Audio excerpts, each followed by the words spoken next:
Shine with Kendell Lenice. Real talk for real people. Let's shine together.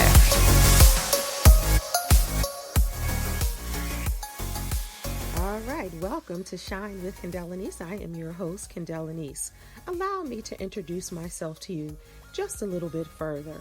I am a certified transformational life coach, speaker, and author, as well as a certified meditation practitioner and content creator. I'm so glad that you decided to join me on my life podcast. On this podcast, I will educate, elevate, and entertain you with various topics. We will do live coaching, and I will hopefully give you a different perspective on some of your favorite topics and introduce you to new ones. I'm not sure how you stumbled upon this podcast. I'm just so glad you did. Before we get started, do me a favor and subscribe to this podcast wherever you're listening and rate if you are able to. Thank you so much once again for tuning in, and now on to this week's show. Today's show is sponsored by 617 Lip Love, Organic Lip Moisturizer Balm by Lenice. Get yours today at leniceboutique.com. This product is for men and women in its signature flavor, eucalyptus mint. It's the bomb, y'all. Get it today at leniceboutique.com. Protect your lips, heal your lips at all costs. 617 Lip Love Organic Lip Moisturizer Balm. Get yours today at leniceboutique.com. Support Black businesses, support women-owned businesses. leniceboutique.com. Hey everybody, it is Kendell Lenice, and welcome to this life podcast called Shine with me, Kendell Lenice. I'm so glad that you got here. I'm so glad that you are ready to roll. Happy holidays whenever you're listening to this. If you celebrate, if you don't, happy day. Oh, happy day to you. I'm so glad that you're joining me today. Today I'm talking about mother-daughter relationships. Oftentimes they're toxic. Oftentimes there's a lot of competition. Oftentimes they are dysfunctional. Oftentimes they are challenging. Of course, they're not all that way. But if you do your studies and research and statistics on this subject, you will see more often than not, mothers and daughters struggle. It's interesting, as I was doing my research for this show and living my own life, I have a mother and I have daughters. They're very intricate and tricky and sensitive. As I did the research, so many different studies, so many different accounts, of the relationship between mother and daughter. And when you do, if you search and you're looking and you're trying to figure out some things, you'll see that oftentimes mothers and sons don't have this. I didn't do extensive research on fathers and sons, but mothers and sons don't have this type of dynamic. So that's what we're going to be talking about on this week's show. Wherever you get your podcast, do me a favor and subscribe. And if you're able to leave a comment or rate the podcast, please do that. But as always, I'm going to start with this week's life note. Be right back. All right, it's time for this week's life note. All right, I had to get my water. So this week's life note is by Ian Van Zandt. Healing can only happen when people are willing to shift. That's this week's life note. Healing can only happen when people are willing to shift. And that's healing on all levels. Not just mother and daughter, but if you are out there and you're struggling yourself and you want some healing and you're having difficulties maybe with a spouse or maybe with a family member or one of your good friends, healing has to start, and then you will start to see the shift. that's what Iyanla says. And speaking of Iyanla, I want to talk about her show, Fix My Life. I love that show, and I love Iyanla, and I've loved Iyanla way before she had Fix My Life. She's been doing this thing. I discovered her probably 30 years ago when I was the tender age of 19, somewhere around there. I discovered her, her books, her speaking expertise, the way that she thought, and her life, and her honesty and transparency, because she's always been transparent when it came to her life and her struggles. Recently, she started off one Fix My Life saying, I was a horrible mother. She started off that way. And she often talks about the relationship she had with her daughter who passed, I believe by memory, her name was Jania, and she passed, and she was talking about the loving and toxic and mixed emotion relationship she had with her. And she talks about the relationship she had with her sons and still has with her sons. Challenging, but of course she's a better mother now. So I love Iyanla. People can say what they want about Iyanla, and sometimes a lot of stuff is true, but one thing you can't say is that she's not transparent. She doesn't just try to teach you how to live or move or fix your life. She talks about the mess of her life, even in her book, a piece of From Broken Pieces, and just all the other books that she has. As a life coach myself, and I've been doing this for 20 years, and just hearing some of the things that she says and does, I definitely agree with a lot of it. Some people may not agree with her approach to certain clients and situations, but you got to take the meat and throw away the bones. And that's with everyone. You're not going to agree with everyone in the things that they say and how they handle things, but you take what you can get from that and apply it to your life and into your growth and your own personal healing. I have a book coming out, a workbook coming out called My Personal Journey of Peace, and that will be out very soon. It's a 30-day guided journal. So that's something that will help you as well. So I'll keep you posted with that. Always go to livingtruelivingyou.com, check back, and then also check back on Amazon. If I don't talk about it the next 2 episodes, I'm not sure. It should be out the top of next year, possibly December, but we'll talk about that later. But what I'm saying is you have to commit to your own personal healing and your own demons and the things that you're going through involving anyone in any relationship, whether it's not just mother-daughter, but you always have to start with you, because that's the only person that you have control over. You don't have control over other people. And I think that's often the issue and problem when you're dealing with anyone, is you want to control them, or you want them to do what you do and talk how you and speak how you speak and say what you say and love what you love and like what you like. And I think that's the problem with some people. They want to dictate and have ownership in someone else's life. And when that person doesn't agree, they want to take their ball and go home. And I think that happens in mother-daughter relationships as well. So I love that that quote from Iyanla, that the healing starts with you. And then if you're able to, have that type of healing with other people, they have to be willing to heal and to resolve any issue they have. All right.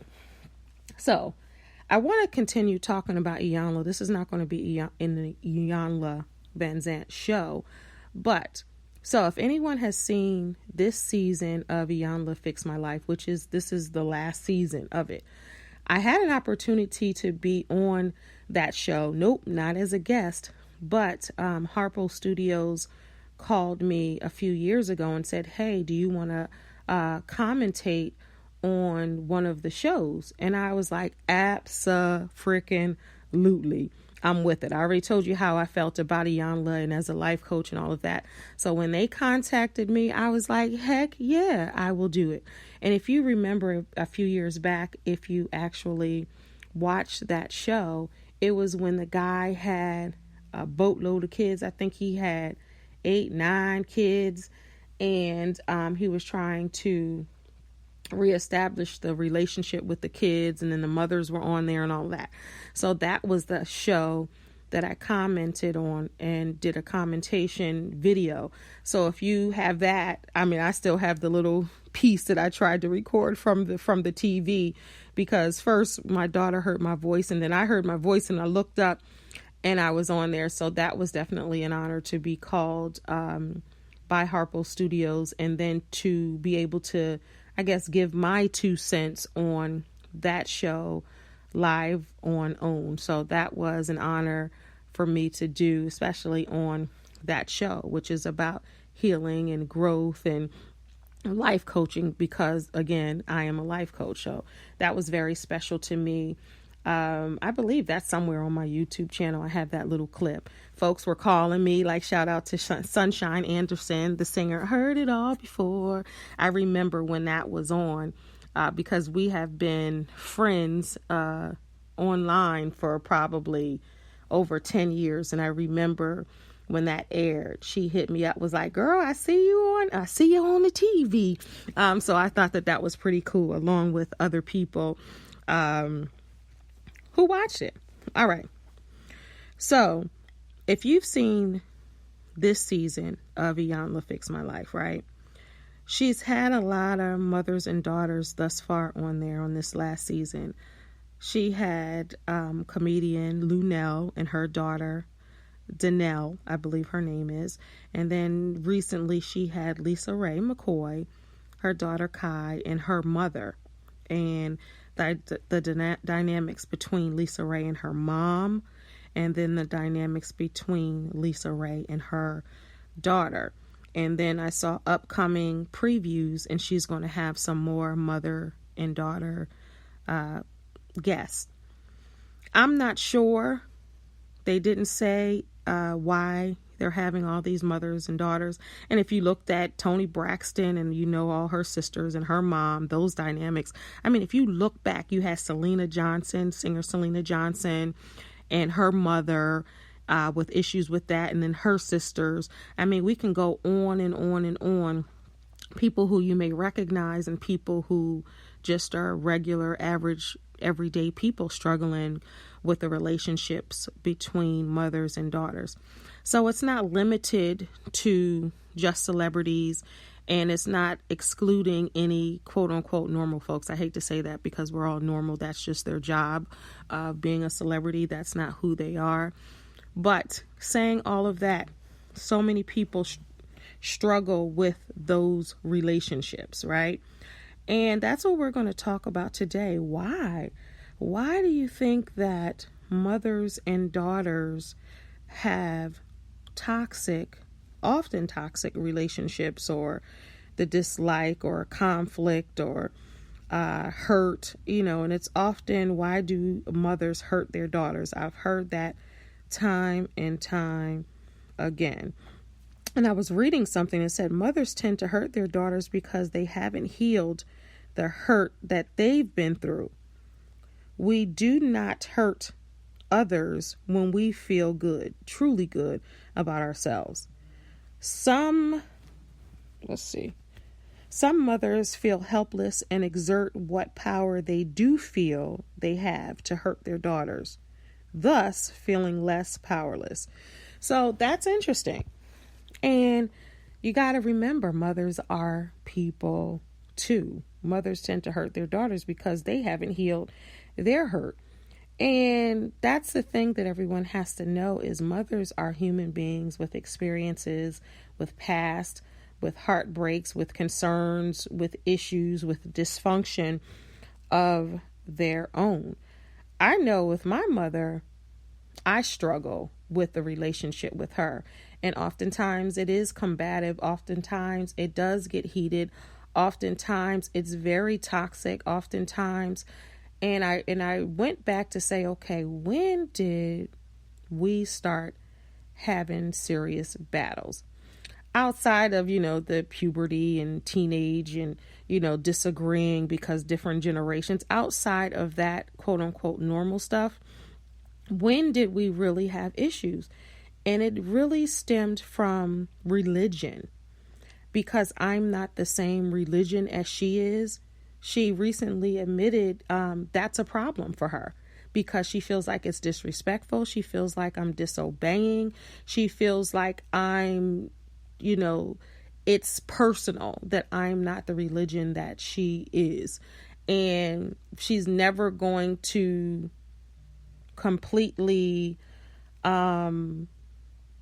accept me. And I'm almost 49. I'm almost 50.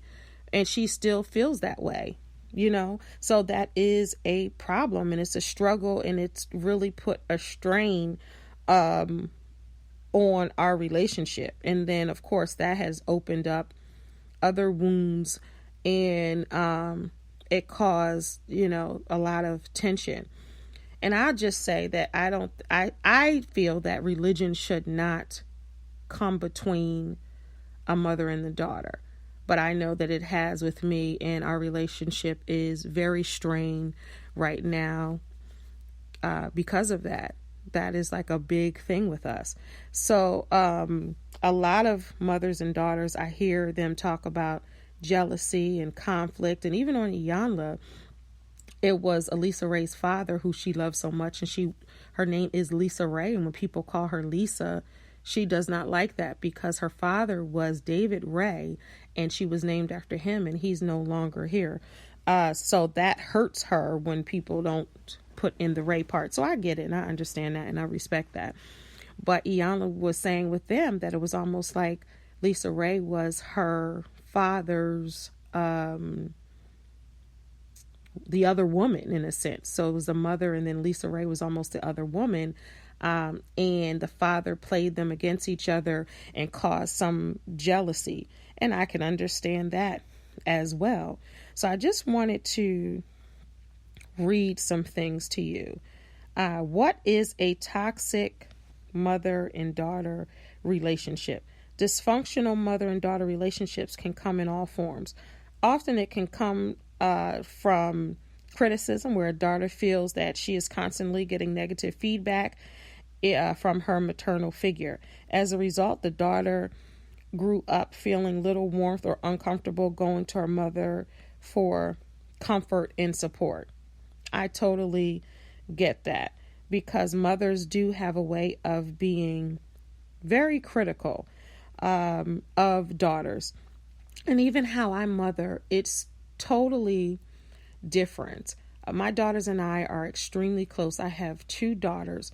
Not to say that we agree on everything, but the beautiful thing about my daughters and what I give them, and I always say the best gift I've given them, is the freedom to have their own views, their own ideas, and their own opinions. It's so important to create them as themselves. I have a 27-year-old and I have a 21-year-old. And do they always agree with me? No. Are they able to voice their opinion? Yes. Do I get mad at them because their opinion may be different than mine? No. And that's the thing. When you are raising daughters, you have to allow them to be them. Do I dictate what they do, what career they pick, what path they go in? No, absolutely not. My youngest daughter is in college, about to graduate in 2021 as a elementary school teacher. My oldest daughter is in college, and she changed a couple of things. She was first going for nursing. She thought about nursing since she was in high school. And, sometimes you hold on to a childhood dream. And then she realized, I don't want to go to nursing. She wanted to go into business, which is great for her because she wants to be a business owner. So I think that that's awesome. And she's a concentration on marketing and social media marketing, which is the way of the world. Do I say, no, you're going to stay with nursing? No, you're going to be this. I remember my youngest daughter, before she was going to school, when she was in elementary school, she said, I'm growing up to be a chef. And that girl, neither one of them liked to cook. But I wouldn't say, no, this is what you're going to do. You're going to do this. And even watching the dynamics. I often watch the dynamics of women. And with my daughters, I let them see me as a real person. I let them see me as when I make mistakes. I let them see how I rectify. I let them see how I apologize, how I take ownership, how I apologize to them if I've misstep.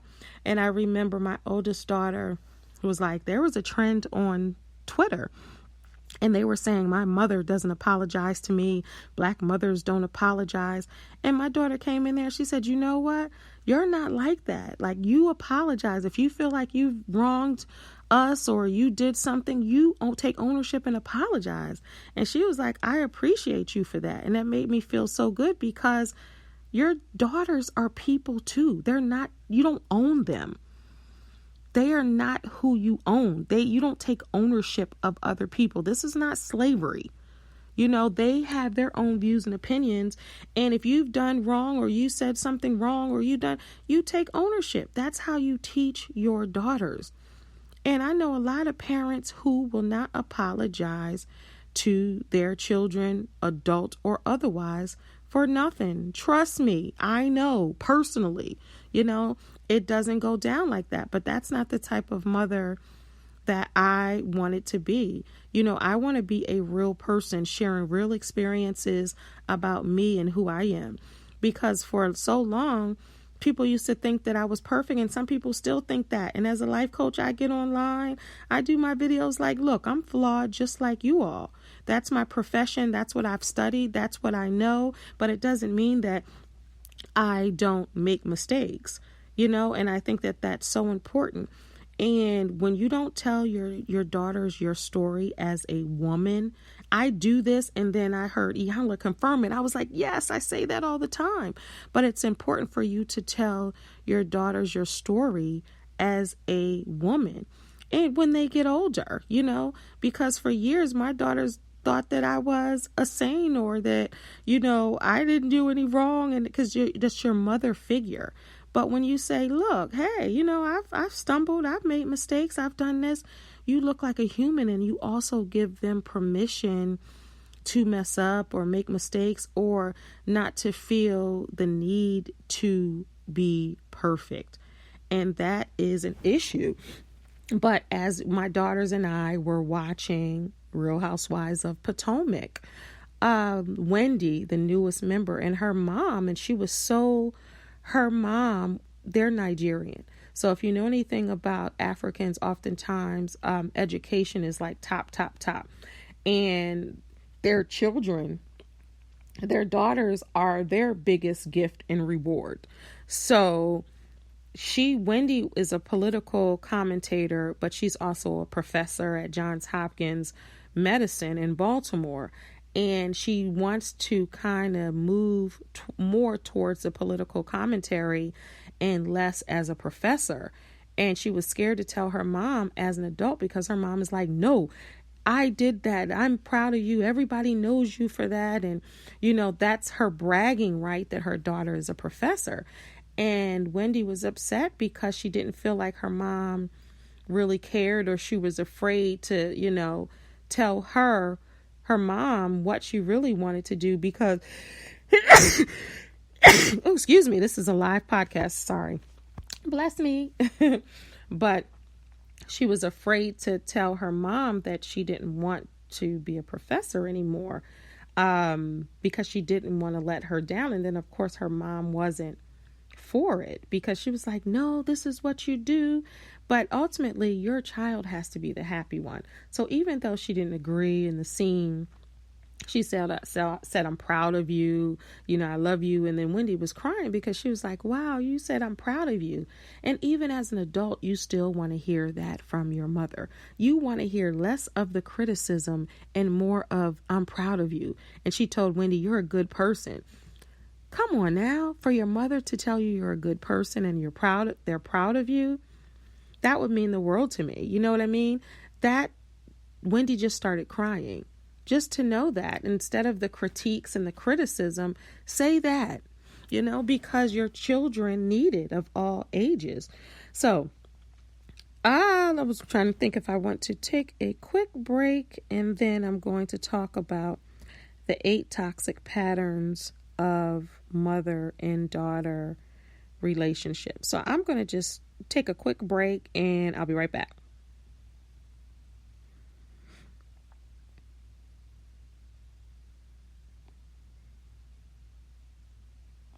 Are you stuck in an unhappy relationship or a dead-end job?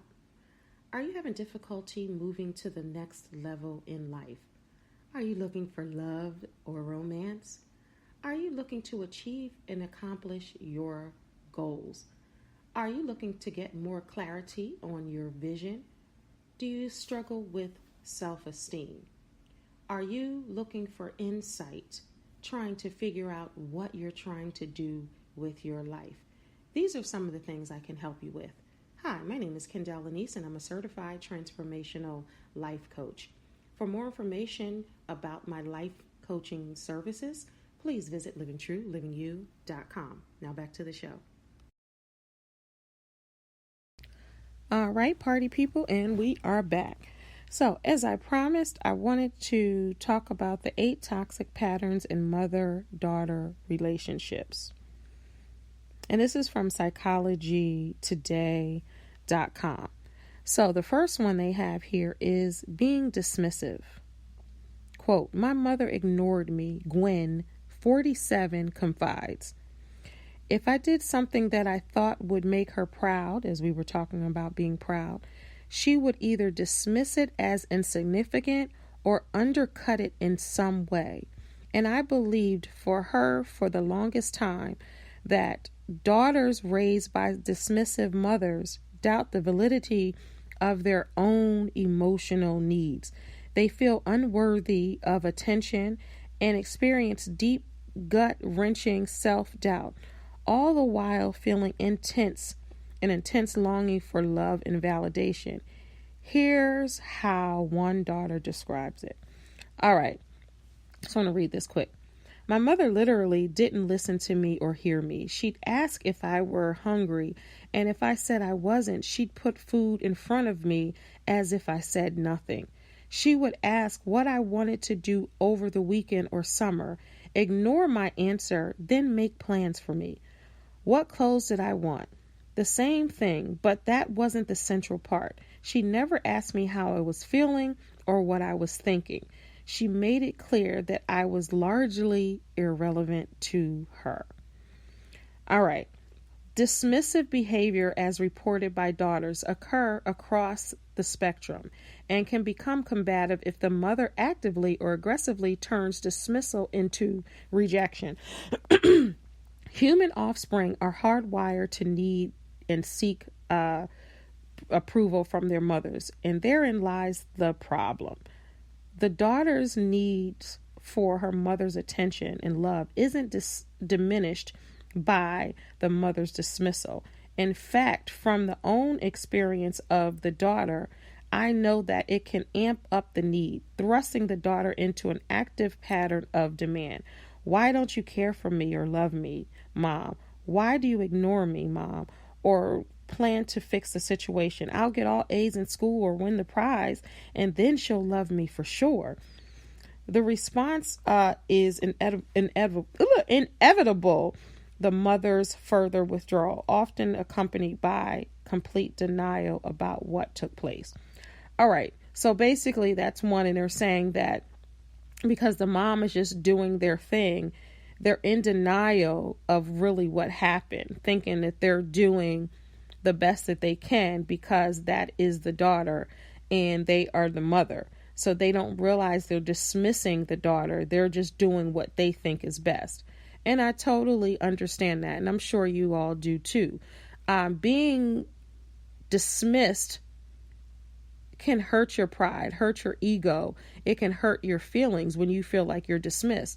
And if you're saying something, "Hey, Mom, I feel this way or that way," and this is a woman that's 47, so of all ages, and they say, "Oh, you shouldn't feel like that," or "Don't feel like that," or "No, I didn't," or they get defensive, that is a form of dismissing the daughter's feelings because you're not even listening. You're just waiting to say that you didn't do something.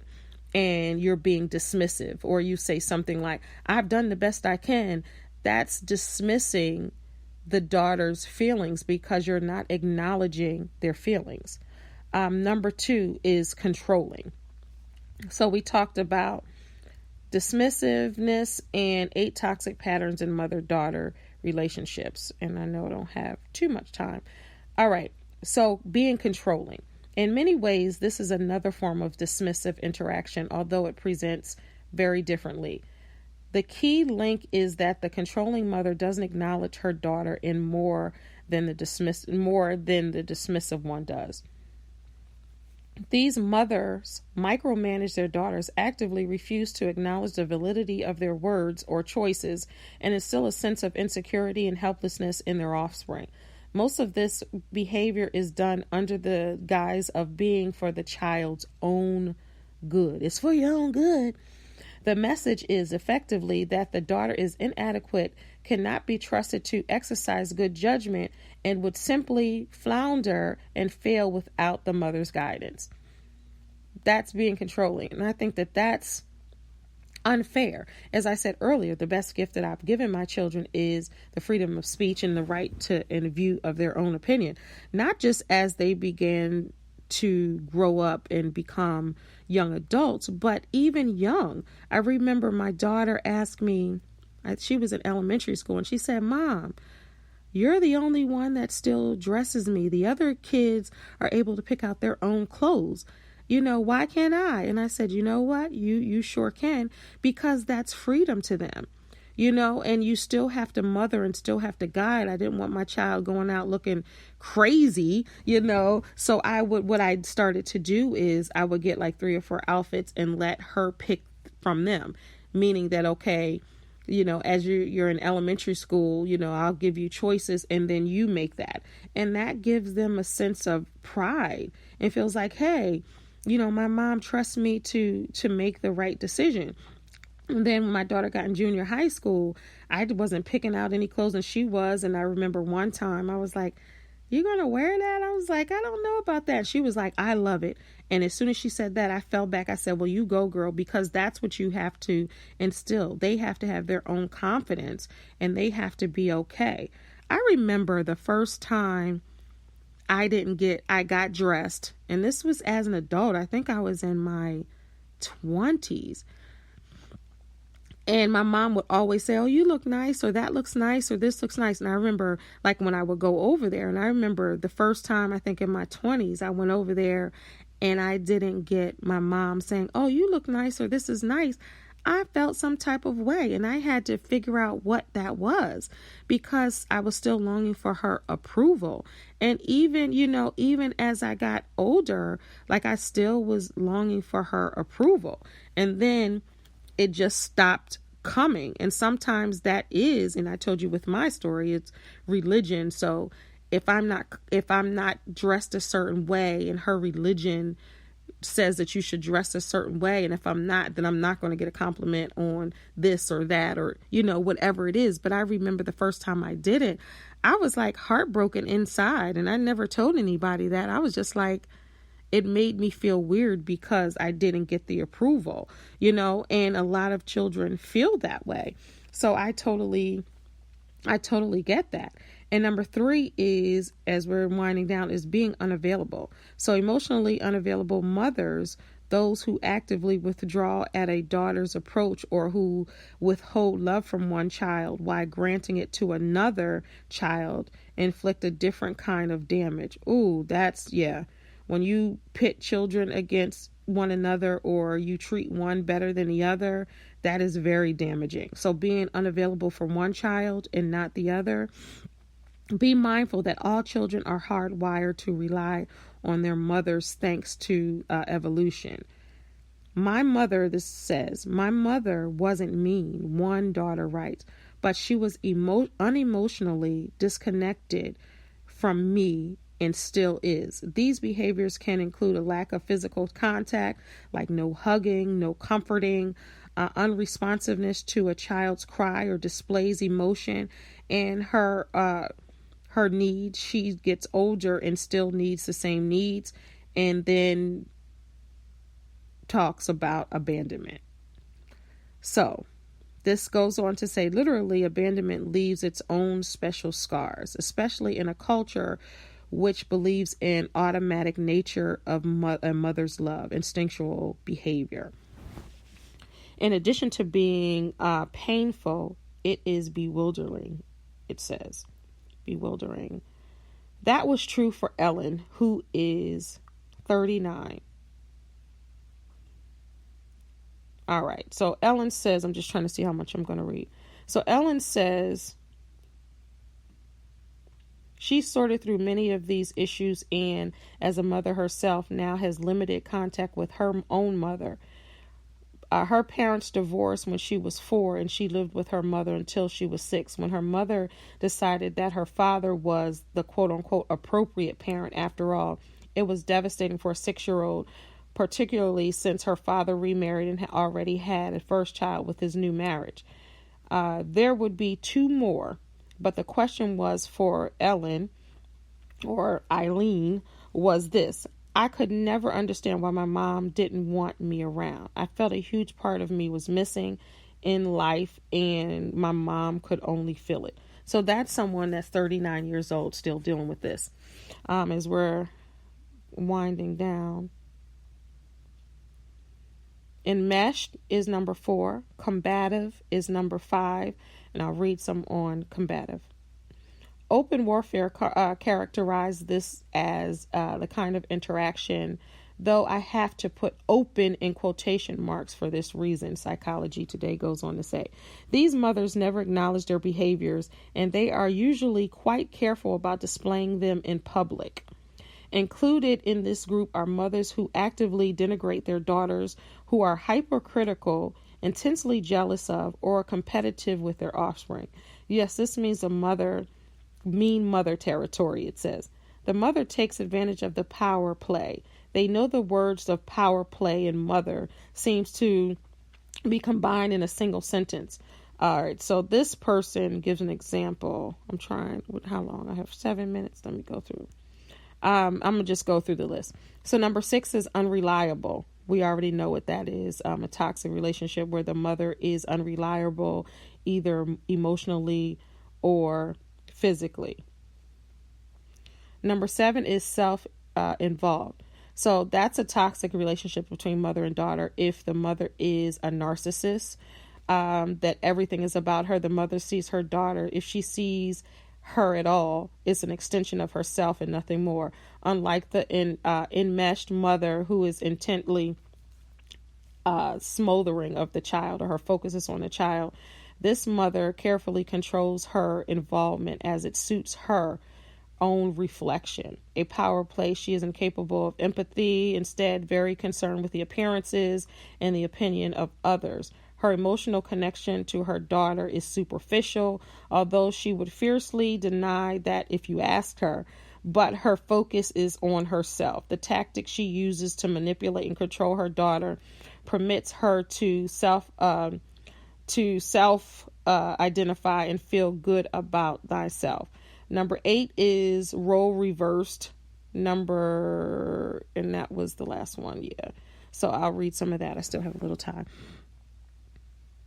Matter of fact, I'm not going to read that. So role reverse. So those were the 8 right there. So I don't like to just talk about that. I like to talk about, hey, how do we change? How do we fix?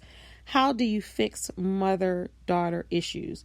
If you're out there and you fixed your mother-daughter issues, how do you solve them? What did you do? You know, there are tons of books out there to say how difficult mothers to adult daughters. There's a book out there by Karen Anderson. But I just want to give 15 insights on improving mother-daughter relationships because I think it's important. And this is from psychcentral.com. So I don't want to just give the reasons and why folks are toxic and not try to give you some type of resolve at the end as much as I can in a 40-minute podcast. But if you want me to do another episode on mother-daughter relationships, I will gladly do that. Just leave a comment wherever you listen to your podcast or email me at Kendell Lenice, KendellLenice, at gmail.com, and we can talk about it. Either I'll do it on my podcast if you want, or I'll do it on my YouTube talk show. I will do it somewhere because this is a deep subject, and this can go on and on and on and on. But I think that mother and daughter relationships are so important, even though oftentimes they're the most toxic. And sometimes you just have to step back and try to figure that out if you want.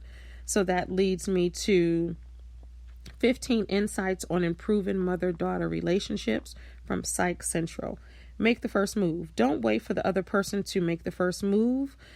Says this doctor, a marriage and family therapist. She's saying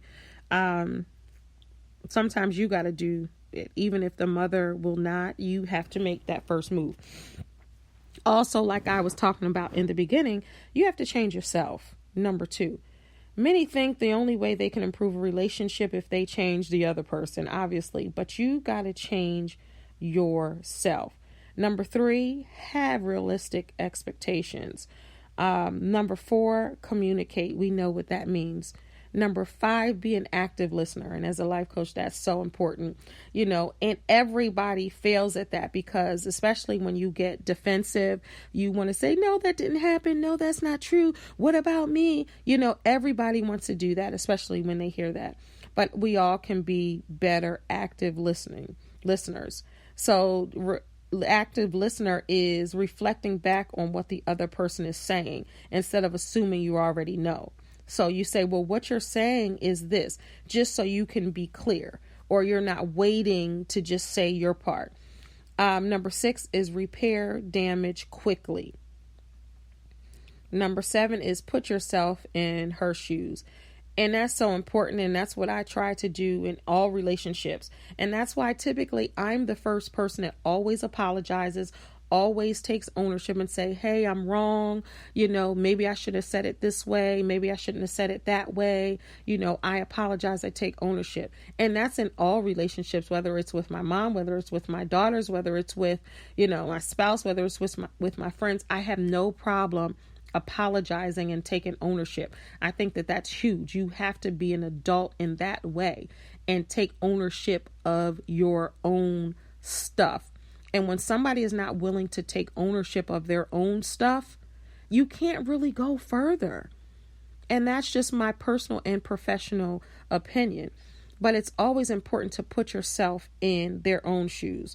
Number 8 on this list is learn to forgive. We know about that. I say first forgive yourself and then you forgive the other person and try to come together. But if that other person is stubborn or they're unwilling to, take ownership and be a part, you can't do anything but what you can do. Number 9, balance. The closeness, agree to disagree, which is so important. Stick to the present, not talking about, well, what you did back then, even though that comes up, you got to really try to stay in the present. And sometimes I know that's hard, but you got to do it. Use I rather than accusatory language. Instead of you did this, say I, because you're talking about what you're doing. Talk about how you communicate, set boundaries. That's so very important. And don't bring in third parties. So that's a way that you can resolve that. And we all probably do all of this, as humans, because you're thinking with your emotions sometimes, or you're thinking with your experiences.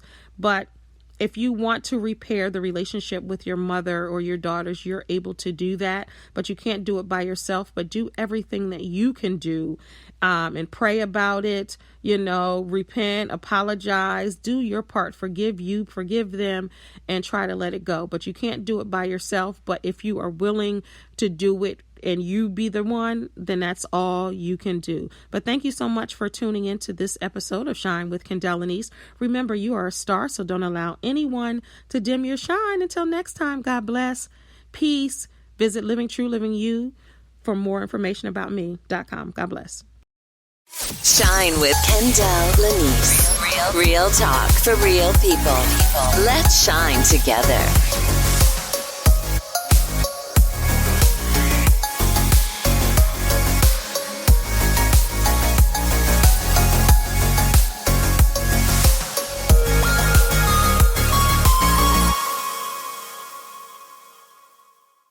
Shine with Kendell Lenice. Real talk for real people. Let's shine together.